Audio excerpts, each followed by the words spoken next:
Bab 229. Beraninya kamu meremehkanku di tanah. Ye Guan menahan rasa sakit yang parah di perutnya dan perlahan bangkit. Dia menyeka darah dari sudut mulutnya, lalu melihat ke atas dan melihat tidak jauh, di mana seorang wanita berdiri. Wanita itu bertubuh langsing, rok putihnya menjuntai ke lantai. Wajahnya seolah tertutup lapisan es, sangat dingin, tanpa emosi apapun, seperti es batu. Pembawa pedang, ketika dia melihat pemegang pedang, Ye Guan tertegun. Dia tidak pernah menyangka wanita ini akan muncul di sini. Apakah wanita ini datang kepadanya secara khusus?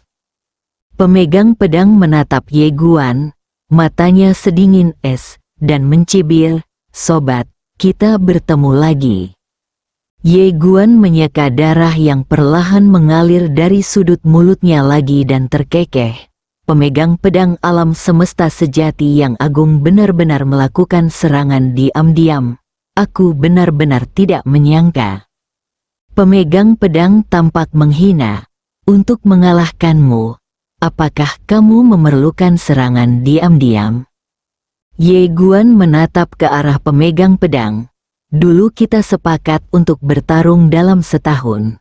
Tapi sekarang waktunya belum mencapai 1 tahun. Tentu saja, jika ingin bertarung sekarang, bukan tidak mungkin, ayo. Ketika suara itu jatuh, dia membuka telapak tangannya dan pedang niat muncul di tangannya. Meskipun dia tahu dia tidak bisa mengalahkan wanita ini, dia tidak punya pilihan dalam hal ini. Lebih baik bersikap lebih keras. Pria yang memegang pedang itu maju selangkah. "Jangan bilang aku menindas yang kecil. Sekarang aku menurunkan diriku ke level yang sama denganmu, agar kamu tidak kecewa dengan kekalahan itu." Saat suara itu jatuh, dia membalikkan telapak tangannya, dan perekonomiannya sendiri secara langsung ditekan ke alam abadi. Namun, bahkan jika dia menekan dirinya sendiri ke alam, aura kuat yang keluar dari tubuhnya masih jauh lebih kuat dari Ye Guan. Ini adalah fondasinya, dan ini bukanlah sesuatu yang bisa dibandingkan dengan Ye Guan sekarang. Ye Guan merasa lega, wanita ini masih memiliki etika bela diri. Pemegang pedang tiba-tiba melambaikan lengan bajunya, dan sebuah pil jatuh di depan Ye Guan. "Aku baru saja meninjumu, demi keadilan. Aku akan melawanmu lagi setelah kamu menyembuhkan lukamu." Tentu saja, Ye Guan tidak akan berani saat ini. Dia langsung mengambil ramuan itu dan meminumnya. Pemegang pedang memandang Ye Guan dengan dingin, dengan tatapan yang ingin segera mencabik-cabik Ye Guan. Pada saat ini, lusinan aura kuat tiba-tiba muncul di sebelah kanan, dan saat berikutnya, sekelompok pria kuat bergegas keluar. Pemimpinnya tidak lain adalah Sue Feng, dan di belakangnya ada sekelompok orang kuat dari klan salju. Saat Sue Feng melihat Ye Guan, dia langsung sangat gembira. "Akhirnya aku menemukanmu." Saat dia mengatakan itu, dia hendak mengambil tindakan, tetapi pada saat ini, dia sepertinya merasakan sesuatu, dan tiba-tiba menoleh untuk melihat pemegang pedang tidak jauh dari situ. Melihat pemegang pedang, Sue Feng mengerutkan kening. "Siapa kamu?" Pemegang pedang itu menatapnya tanpa berbicara. Sue Feng menatap pemegang pedang. "Jika kamu tidak ingin mati, pergi saja." Orang di depannya hanya berada di negeri dongeng, jadi tentu saja dia tidak akan takut. Dalam dunia monastisisme, yang kuat dihormati, dan banyak biksu yang lebih lemah dari dirinya akan dibunuh kapanpun mereka mau. Pemegang pedang menatap Sue Feng dengan dingin. "Keluar, aku hanya akan mengatakan ini sekali. Sue Feng menyipitkan matanya sedikit dan mencibir. Kamu sangat kecil di negeri dongeng, dan kamu terdengar sangat gila. Pada saat ini, seorang lelaki tua dari suku salju di sampingnya tiba-tiba tertawa. Wajahnya penuh dengan kecabulan. Wanita ini pasti kekasih Ye Guan. Mengapa tidak menangkapnya dan mempermalukannya di depan Ye Guan? Bukan, cantik. Mendengar ini, semua orang kuat dari klan salju di sampingnya tertawa terbahak-bahak. Pada saat ini, pemegang pedang tiba-tiba menghilang. Pedang itu berkilat, ekspresi lelaki tua yang mengucapkan kata-kata kotor berubah drastis dalam sekejap, dan dia hendak mundur, tetapi sebilah pedang telah menembus mulutnya. Tertawa, orang tua itu terjepit oleh pedang dan tidak bisa bergerak. Pemegang pedang berbalik dan berubah menjadi kilatan petir. Tertawa, di lapangan, lusinan kepala berdarah terbang keluar. Hanya menyisakan pemimpin Sue Feng dan lelaki tua yang terjepit. Melihat pemandangan ini, ekspresi Sue Feng tiba-tiba berubah drastis. Dia memandang wanita pemegang pedang di depannya dengan ngeri. Hatinya sangat ketakutan, dan dia berkata dengan suara gemetar, "Kamu, siapa kamu?" Pemegang pedang menatap Sue Feng, "Suku salju, kan? Seseorang akan datang." Saat suara itu jatuh, seorang pria kuat berbaju besi ungu tiba-tiba muncul di samping pemegang pedang. Pemegang pedang tidak memiliki ekspresi di wajahnya. Bawa mereka berdua kembali ke klan salju, lalu bunuh semua orang di klan salju di depan mereka. Berbicara tentang ini, dia menunjuk pada lelaki tua yang baru saja mengucapkan kata-kata cabul. Setelah menghancurkan klan salju, kirim orang ini ke kandang babi dan beri dia 10 pon bubuk hewan. Ingat, jangan biarkan dia mati. Biarkan dia, semoga kamu bahagia selamanya. Mendengar ini, lelaki tua itu hampir pingsan. Pada saat ini, orang kuat lapis baja ungu membawa mereka berdua pergi secara langsung. Meskipun Sue Feng adalah kaisar agung, dia masih tidak memiliki perlawanan di depan orang kuat lapis baja ungu itu. Ketika dua orang suku salju dibawa pergi, pemegang pedang menoleh untuk melihat ke arah Ye Guan. Matanya sangat dingin sehingga suhu di sekitarnya turun drastis saat ini. Jelas sekali dia masih marah. Saat ini, Ye Guan berdiri perlahan. Dia melihat ke arah pemegang pedang di kejauhan. "Ayo mulai." Pemegang pedang menatap ke arah Ye Guan. "Kamu dapat menggunakan benda suci apapun, termasuk pedang suci yang kamu miliki sebelumnya."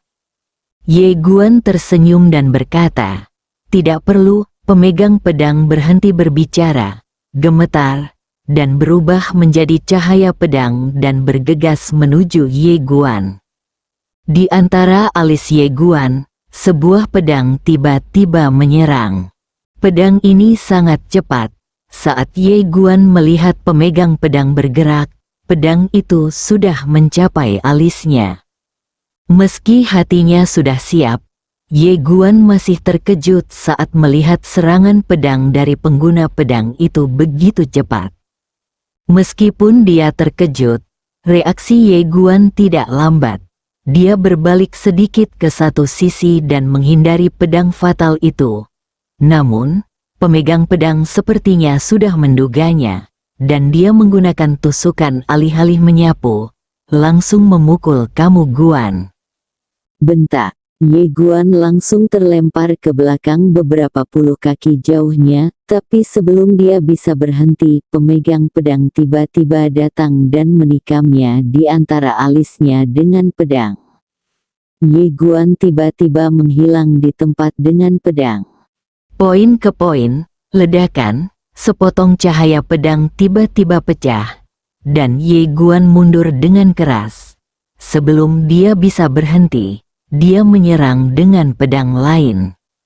Ye Guan menyipitkan matanya sedikit, mengangkat tangannya dan menusuk dengan pedangnya. Tak terkalahkan dengan satu pedang, ledakan. Cahaya pedang muncul, dan pemegang pedang yang bergegas ke depan Ye Guan mundur 10 kaki berturut-turut. Setelah berhenti, pemegang pedang menatap Ye Guan, matanya sedikit menyipit tak terkalahkan. Ye Guan menyeka darah dari sudut mulutnya dan melihat ke arah pemegang pedang. Pemegang pedang itu juga sedang menatapnya saat ini. Dia tidak menyangka bahwa ilmu pedang Ye Guan sudah luar biasa, dan dia juga memahami gaya terakhir sutra tinju tak terkalahkan yang ditinggalkan oleh kakak perempuan tertuanya. Pada saat ini, Ye Guan tiba-tiba menghilang dari tempat yang sama, dan pemegang pedang juga menghilang dari tempat itu. Tertawa, suara 2 lampu pedang yang terkoyak tiba-tiba terdengar dari lapangan. Di lapangan, keduanya sangat cepat, dan pedang mereka saling bersilangan, sehingga tubuh mereka tidak terlihat. Namun, Ye Guan masih tertahan. Tidak hanya itu, bekas pedang mulai muncul di sekujur tubuhnya.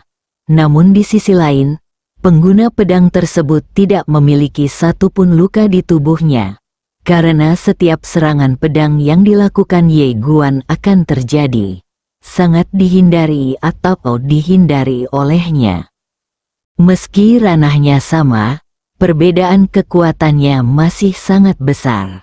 Ledakan, pada saat ini, Ye Guan tiba-tiba mundur dengan keras, dan sebelum dia bisa berdiri diam, pemegang pedang sudah ada di depannya. Ledakan, Ye Guan sedikit menyipitkan matanya dan mengangkat pedangnya secara horizontal. Ledakan, Ye Guan mundur lagi, dan saat dia mundur, pemegang pedang tiba-tiba menghilang dari tempatnya lagi, dan menyerang dengan serangan pedang lainnya. Ye Guan benar-benar tertekan dan hanya bisa memblokir. Ledakan, Ye Guan dipukul mundur lagi. Pada saat ini, wanita misterius itu tiba-tiba berkata, ini adalah keterampilan pedangnya yang terkenal. Pedang langkah, totalnya ada 12 langkah. 1 langkah dan 1 pedang, terus-menerus. Selama pedang pertama ditekan, 12 pedang berikutnya akan ditekan, sampai mati. Langkah pedang, pada saat ini, serangan pedang lain datang. Kali ini, Ye Guan sekali lagi memblokir dengan pedangnya secara horizontal. Tetapi kali ini, pedangnya diblokir secara diagonal. Oleh karena itu, ketika pedang pemegang pedang mengenai pedangnya miring lagi, dan pedang yang seharusnya menusuk tenggorokannya tiba-tiba berubah arah dan menusuk bahu kirinya. Tertawa, pedang itu menembus langsung ke bahu kirinya. Hampir di saat yang sama, Ye Guan meninggalkan pedangnya, menahan rasa sakit yang parah di bahu kanannya, dan meninju ke depan. Kekuatan yang menghancurkan dunia. Pukulan ini mengenai pemegang pedang tepat di bagian perut. Ledakan, keduanya mundur pada saat bersamaan. Pemegang pedang mundur 100 kaki sebelum berhenti. Dia mengangkat kepalanya dan melihat ke arah Ye Guan di kejauhan. Pada saat ini, Ye Guan tiba-tiba mengambil langkah ke depan. 1 langkah adalah pedang. Mata pemegang pedang sedikit menyipit, dan dia tiba-tiba menusuk dengan pedangnya. Dia tidak memiliki palang, tapi langsung menusuk pedang Ye Guan. Bersikaplah tangguh, meskipun dia telah menekan levelnya sendiri, kekuatannya secara keseluruhan pasti di atas Ye Guan. Tapi pada saat ini, pedang Yi di tangan Ye Guan tiba-tiba menghilang. Pedang pemegang pedang menusuk langsung ke perutnya dan melewatinya. Tapi di saat yang sama, Ye Guan langsung melangkah maju dan memeluk pendekar pedang itu tanah di tanah. Tiba-tiba dipeluk oleh Ye Guan, pemegang pedang itu terkejut dan marah. Sebelum dia sempat bereaksi, dia merasakan sakit yang menusuk di punggungnya. Ledakan, kedua orang itu bertabrakan secara langsung dan pusing. Keduanya adalah kultivator pedang murni dan belum pernah mengolah tubuh fisik. Oleh karena itu, mereka berdua sedikit kewalahan dengan pertarungan tangan kosong tersebut. Pemegang pedang ingin menyingkirkan Ye Guan, tapi bagaimana Ye Guan berani membiarkannya pergi saat ini? Dia tahu betul bahwa begitu jarak tercapai, dia pasti bukan tandingan wanita ini. Hanya dalam pertarungan jarak dekat dia bisa memiliki kesempatan untuk bertahan hidup. Ye Guan memeluk erat pemegang pedang dengan kedua tangannya, dan keduanya berguling-guling di tanah. Pada saat ini, Ye Guan tiba-tiba membungkuk dan langsung menggigit leher pemegang pedang itu. Namun pemegang pedang itu tiba-tiba menggigit lehernya. Saat ini, keduanya berhenti. Namun di saat berikutnya, keduanya terlihat melakukan kekerasan dan menggunakan kekerasan pada saat yang bersamaan. Ini benar-benar masalah hidup dan mati. Tetapi pada saat ini, perubahan mendadak terjadi di lapangan, dan pusaran gelap tiba-tiba muncul tidak jauh dari kedua orang itu. Saat berikutnya, kekuatan hisap yang mengerikan menyapu, dan dalam sekejap, kedua orang itu langsung tersedot ke dalamnya itu, ke dalam pusaran hitam. Setelah beberapa napas, Ye Guan dan pemegang pedang langsung jatuh ke tanah, dan keduanya mengerutkan kening pada saat bersamaan. Saat ini, keduanya membuka mulut, keduanya mengabaikan perubahan mendadak dan saling menatap. Pemegang pedang menatap Ye Guan. Matanya seperti pedang, penuh niat membunuh. Mata Ye Guan sangat galak. Sial, wanita ini sangat penindas. Dia juga sudah lama tidak senang dengan wanita ini. Keduanya berpelukan erat, tapi tidak ada ambiguitas sama sekali, hanya niat membunuh. Pemegang pedang tiba-tiba berkata, "Lepaskan, Ye Guan Dao. Kamu sedang bermimpi." Dia telah menerima pukulan pedang di perutnya. Jika dia melepaskan wanita ini, dia akan digantung dan dipukuli. Pemegang pedang tiba-tiba meraung, "Jangan lepaskan." Ye Guan berkata dengan marah. "Tidak." Pemegang pedang menatap Ye Guan. "Aku telah mendapatkan kembali kekuatanku. Apakah kamu percaya?" Ye Guan Dao, jika kamu mendapatkan kembali kekuatanmu, kamu tidak boleh kalah. Bahkan jika aku dibunuh olehmu, aku akan meremehkanmu. Pemegang pedang menatap Ye Guan dan tidak berkata apa-apa. Ye Guan juga menatap pemegang pedang, dan dia sedikit panik. Tentu saja, dia takut wanita ini akan mendapatkan kembali kekuatannya. Tetapi pada saat ini, dia hanya bisa bertaruh bahwa wanita ini akan kehilangan muka. Keduanya dekat satu sama lain, tidak berbicara saat ini, dan tiba-tiba ada sesuatu yang tidak beres di suasana. Ye Guan tidak banyak berpikir. Dia hanya tahu bahwa jika dia melepaskan wanita itu, dia akan dipukuli sampai mati. Tapi pemegang pedang sangat ketakutan saat ini, karena dia menemukan bahwa dia tidak bisa mendapatkan kembali kekuatannya sama sekali. Pada saat ini, seluruh kekuatan tubuhnya tersegel. Tidak ada budidaya sama sekali. Bagaimana bisa? Pemegang pedang terkejut, di mana tempat ini, tetapi pada saat ini, dia tiba-tiba merasakan sesuatu yang aneh di bagian bawah tubuhnya. Wajahnya tiba-tiba berubah, dan dia berteriak dengan marah. "Beraninya kamu meremehkanku?" Bab 330, Tidak Mau Air, Tipis dan Sembrono. Mendengar kata-kata pemegang pedang, Ye Guan langsung mengerutkan kening, wajahnya penuh keraguan. Apa yang kamu bicarakan? Pemegang pedang memelototi Ye Guan, matanya seperti terbakar. Aku akan membunuhmu, aku akan membunuhmu. Ye Guan berkata dengan marah. Jangan bicara omong kosong, kapan aku memperlakukanmu dengan enteng? Pemegang pedang berkata dengan gila, tubuh bagian bawahku. Ye Guan tercengang, segera, dia mengerti apa yang sedang terjadi. Dia berkata dengan sungguh-sungguh, itu darahku? Darah, mendengar ini, pemegang pedang tercengang. Baru saja, dia tiba-tiba merasa bagian bawah tubuhnya basah kuyup dan merasakan sesuatu yang aneh. Dia mengira itu seperti milik Ye Guan, jadi dia menjadi marah. Ternyata tidak, adalah darah. Baru kemudian dia ingat bahwa dia baru saja menikam perut Ye Guan, dan sekarang, darah terus-menerus mengalir dari perut Ye Guan, dan kemudian meresap ke dalam gaunnya. Beberapa hal sangat mirip. Ye Guan menatap pemegang pedang di depannya dengan wajah terdiam. Sial, pikiran wanita ini tidak murni sama sekali.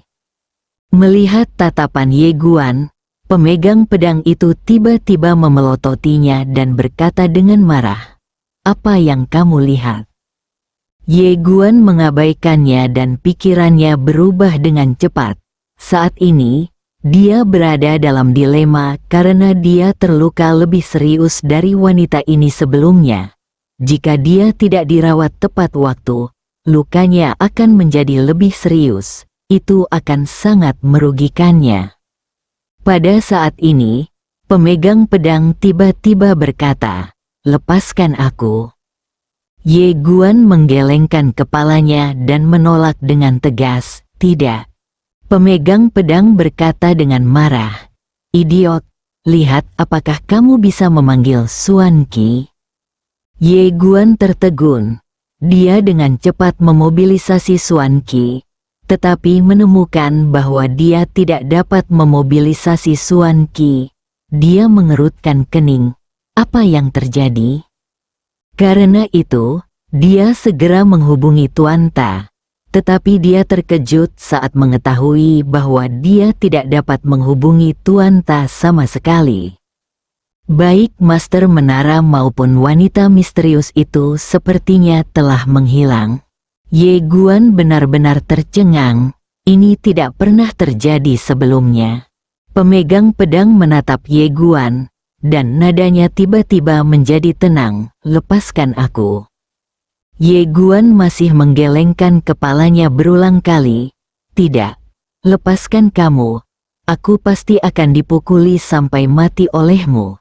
Jika aku tidak memikirkan cara yang baik nanti, aku akan menggigitmu sampai mati, dan kita akan mati di sini bersama-sama." Pemegang pedang menatap Ye Guan, "Lepaskan aku tidak akan memukulmu."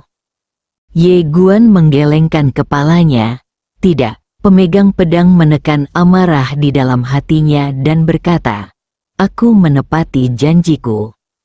Ye Guan terdiam. Dia merasa lukanya semakin serius. Jika dia terus seperti ini, dia mungkin akan kehabisan darah. Pemegang pedang berkata lagi, "Jika aku berkata aku tidak akan memukulmu, maka aku tidak akan memukulmu." Setelah Ye Guan terdiam lama, dia berkata dengan suara yang dalam, "Aku percaya padamu." Saat dia berbicara, dia perlahan melepaskan pemegang pedangnya. Namun, saat dia melepaskan pemegang pedang itu tiba-tiba meninju wajahnya. Ledakan, meskipun budidayanya dilarang, Ye Guan terkena pukulan dan terlempar beberapa kaki jauhnya. Pada saat ini, pemegang pedang tiba-tiba berdiri, lalu bergegas ke depan dan menendang perut Ye Guan. aku akan menghajarmu sampai mati." Ledakan, Ye Guan membungkuk dan terbang lebih dari 10 kaki jauhnya. Tapi pemegang pedang tidak berhenti. Dia bergegas menuju Ye Guan lagi, lalu meninju dan menendangnya, menyebabkan darah menyembur dari mulut Ye Guan. Dia juga memarahi, "Aku akan mengalahkanmu. Aku akan mengalahkanmu sampai mati, jalang." Tinju dan tendangan menimpa Ye Guan seperti tetesan air hujan, dan pada saat ini, Ye Guan tidak mampu menahan sama sekali. Setelah sekian lama, Ye Guan terbaring di tanah, matanya perlahan menjadi sedikit linglung. "Apakah kamu akan mati seperti ini?" Ada berbagai macam rasa sakit yang hebat datang dari tubuh. Dan wanita itu masih terus berdetak. Mati, Ye Guan tiba-tiba teringat pada banyak orang, Xiao Jia, Qian Qian, Jixuan, Nang Mong Sui, dan sekelompok saudara dan teman. "Aku benar-benar tidak rela mati di tangan wanita ini. Tidak mau menyerah." Keinginan kuat Ye Guan untuk bertahan hidup tiba-tiba mengepalkan tangannya erat-erat dan meraung, "Tidak!" Ledakan, begitu suara itu turun. Darah di tubuhnya mulai mendidih, dan kekuatan darah yang kuat langsung menjatuhkan pemegang pedang itu beberapa kaki jauhnya. Pemegang pedang yang jatuh ke tanah tercengang. Pada saat ini, Ye Guan tiba-tiba melompat dan bergegas ke arahnya. Ekspresinya berubah drastis, dan dia tanpa sadar menggerakkan kedua jarinya untuk menembakkan pedang. Tetapi dia terkejut saat mengetahui bahwa semua level kultivasinya diblokir menarik pedangku sama sekali. Pada saat ini, Ye Guan langsung menimpanya. Melihat Ye Guan, yang matanya seperti lautan darah, pemegang pedang terkejut. "Apa yang akan kamu lakukan?" Ye Guan meraung marah dan langsung menggigit tenggorokannya. Wajah pemegang pedang berubah drastis, dan dia memeluk Ye Guan dan menggulingkannya. Tapi dalam sekejap, Ye Guan dengan paksa membalikkannya lagi, lalu menekannya ke bawah. Karena dari perjuangan tersebut, pada saat ini, banyak pakaian tubuh bagian atas pemegang pedang yang terkoyak, memperlihatkan area putih yang luas. Putih dan sedikit merah, sangat cantik. Ye Guan Kendao, yang perlahan kehilangan akal sehatnya, tiba-tiba terpana dengan pemandangan di depannya, dan napasnya menjadi cepat. Merasakan tatapan Ye Guan, pemegang pedang itu langsung merasa malu dan marah. "Jika kamu berani menghinaku, aku akan memotongmu menjadi beberapa bagian." Ketika Ye Guan, yang kehilangan akal sehatnya, mendengar ini, sifat binatang di tubuhnya tiba-tiba meledak, dan dia membungkuk. "Tahan, jika Anda tidak ingin air, saya akan menghilangkan 10 bab di sini." Itu berlangsung lama, hampir beberapa jam, sebelum pertempuran berakhir. Ye Guan sedang berbaring di samping. Darah gila di tubuhnya perlahan surut, dan pikirannya perlahan kembali jernih. Tidak mati, Ye Guan mengerutkan kening. Dia menoleh dan melihat tidak jauh. Tidak jauh, pemegang pedang berdiri dengan tenang. Pihak lain sedang menatapnya saat ini. Ye Guan sedikit terkejut karena wanita ini tidak membunuhnya saat dia tidak sadarkan diri. Mata pemegang pedang itu sangat dingin. Rasa dingin ini berbeda dari sebelumnya. Rasa dingin sebelumnya hanya dingin, tapi dinginnya sekarang adalah rasa dingin yang menusuk tulang yang membuat orang bergidik. Ye Guan tanpa sadar melangkah mundur, sangat waspada. Pemegang pedang menatap Ye Guan, dengan niat membunuh yang tak terselubung di matanya. Tapi dia tidak mengambil tindakan karena dia tahu bahwa begitu pria itu dipaksa terburu-buru, garis keturunan gila di tubuh pria itu akan diaktifkan. Dia bukan lagi lawan. Tapi yang membuatnya bingung adalah batasan misterius di tempat ini tidak bisa menyegel garis keturunan Ye Guan. Pemegang pedang menekan niat membunuh di dalam hatinya, matanya perlahan tertutup, tangannya mengepal, dan tubuhnya gemetar. Apa yang terjadi hari ini tidak diragukan lagi merupakan hal yang sangat memalukan dan terhina baginya. Untungnya, pria ini tidak tahu apa yang baru saja terjadi. Di kejauhan, Ye Guan mengabaikan pemegang pedang. Dia hanya membalut dirinya sendiri. Dia melihat sekeliling dan sangat bingung. Tempat ini bahkan bisa menyegel budidaya pemegang pedang. Kekuatan wanita ini jelas merupakan yang terbaik di alam semesta, dan bahkan kaisar waktu tidak tahan di hadapannya. Tetapi pada saat ini, budidayanya dibatasi oleh batasan di sini. Tempat ini sangat menakutkan.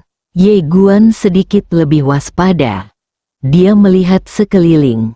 Pada saat ini, dia dan pemegang pedang berada di sebuah lembah kecil, dan ribuan kaki di luar lembah. Ada sebuah kuil kuno yang bobrok. Candi kuno. Ye Guan tiba-tiba berdiri.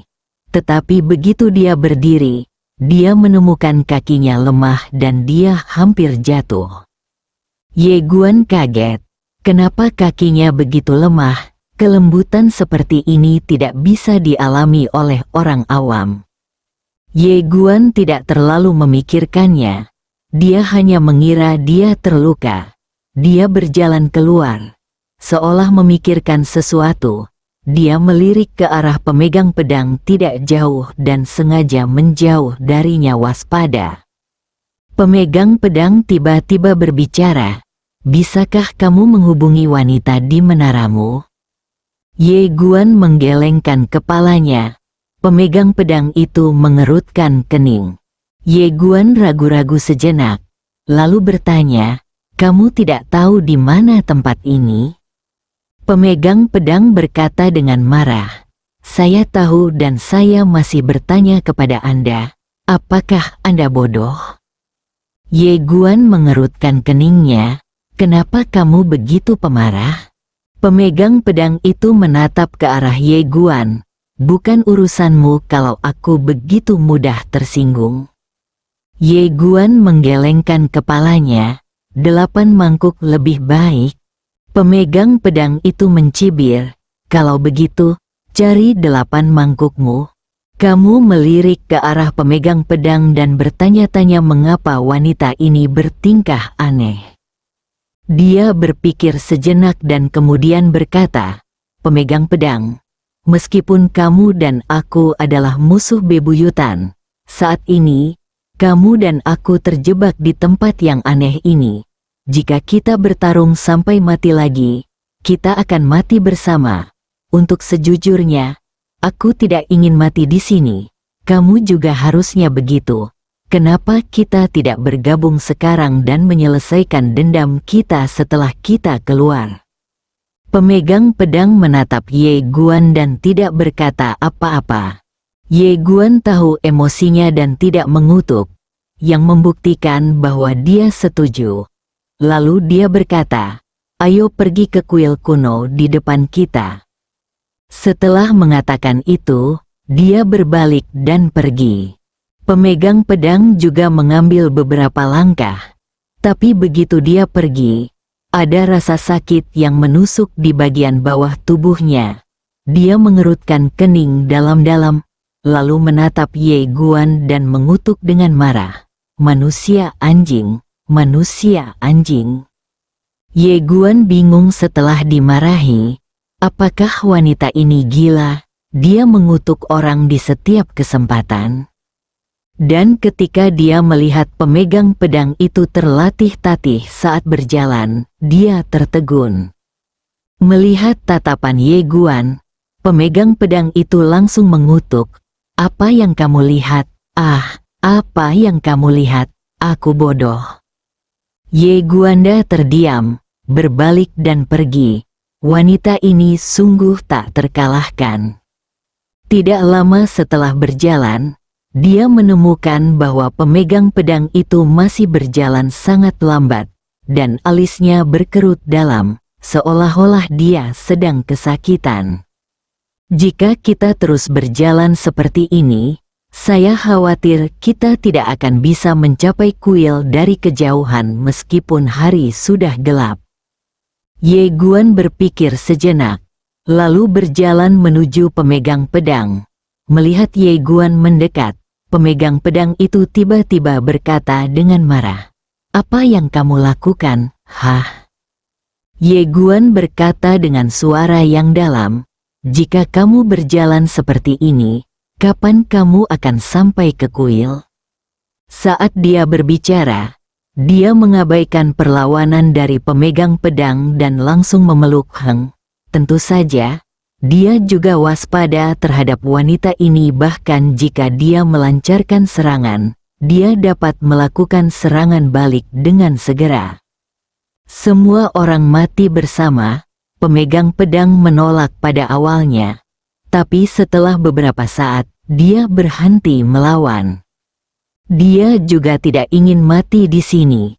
Jika komandan pengawal yang bermartabat meninggal di tempat hantu ini tanpa alasan, itu akan membuat dunia tertawa sampai mati. Pada saat ini, Ye Guan tiba-tiba bertanya, "Kamu mendapat banyak informasi. Menurutmu tempat seperti apa ini?" Pemegang pedang perlahan menutup matanya dan tidak berkata apa-apa. Ye Guan memandangi pemegang pedang di pelukannya, dan dia harus mengatakan bahwa wanita ini memang cantik, menakjubkan di dunia. Pemegang pedang tiba-tiba membuka matanya dan berkata dengan marah, "Apa yang kamu lihat? Cantik sekali." "Ah." Ye Guan menggelengkan kepalanya, kelihatannya tidak bagus, jelek sekali. Pemegang pedang langsung menggigit dada Ye Guan. "Brengsek," Ye Guan tiba-tiba berkata dengan marah. "Apakah kamu gila?" "Ah." Pemegang pedang menatap Ye Guan dengan dingin dan tidak berkata apa-apa. Setelah Ye Guan terdiam beberapa saat, dia berkata dengan lembut, "Gadis pemegang pedang, bahkan jika kekuatanmu ditempatkan di luar, itu masih merupakan keberadaan yang unik. Tapi sekarang, pembatasan di tempat ini bahkan dapat menyegel kultivasimu, dan meninggalkan ini orang yang tersegel benar-benar menakutkan. Saat ini, kami tidak tahu apa tujuan pihak lain, jadi bisakah kami berhenti bertengkar di antara kami sendiri? Lagi pula, kami tidak ingin mati di sini tanpa mengetahui apapun." "Bagaimana menurut Anda?" Wajah pemegang pedang itu tanpa ekspresi dan tubuhnya sedikit gemetar. "Aku akan membunuhmu segera setelah aku keluar." Ye Guan mengangguk sedikit dan tidak berkata apa-apa. Watak wanita ini harus patuh. Kalau tidak dia akan membunuhmu. Bersambung.